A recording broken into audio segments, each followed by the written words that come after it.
parliamo di queste iniziative, Luoghi del FAI, che sta avendo tanto successo in una zona diciamo poco conosciuta e che ha come rivali insomma la Scala dei Turchi, però è bene che con la vostra azione informativa la fate conoscere, no?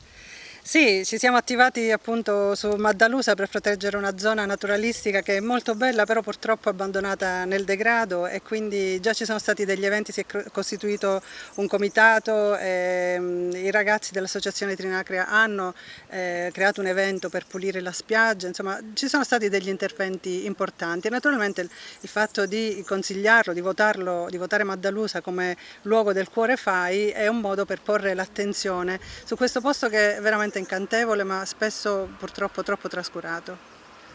C'è stata anche una manifestazione dove avete pulito anche la zona, no? Sì, come dicevo appunto c'è stato un evento, e non sarà l'unico perché sicuramente il comitato adesso è molto attivo, si darà da fare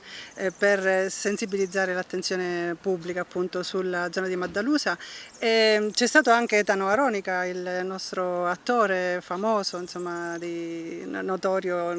fama notoria insomma, un po' in tutta Italia, che ha fatto da testimone alla zona di Maddalusa, che è una zona a noi cara, insomma, per tutti gli agrigentini, per tutti i salleonini, come insomma a me piace definirmi. È una zona Forse di andrebbe rara bellezza. valorizzata di più considerando le sue Sì, origini. perché ha tanto di naturalistico ma anche di storico, perché alla foce del fiume c'era l'antico emporio romano, insomma è una zona che offre tanto dal punto di vista artistico, culturale, perché come dicevamo si affaccia sulla Vigata di Camilleri ma anche sulla Caos di Pirandello, è una zona naturalistica di grande bellezza e dal valore storico-culturale importantissimo.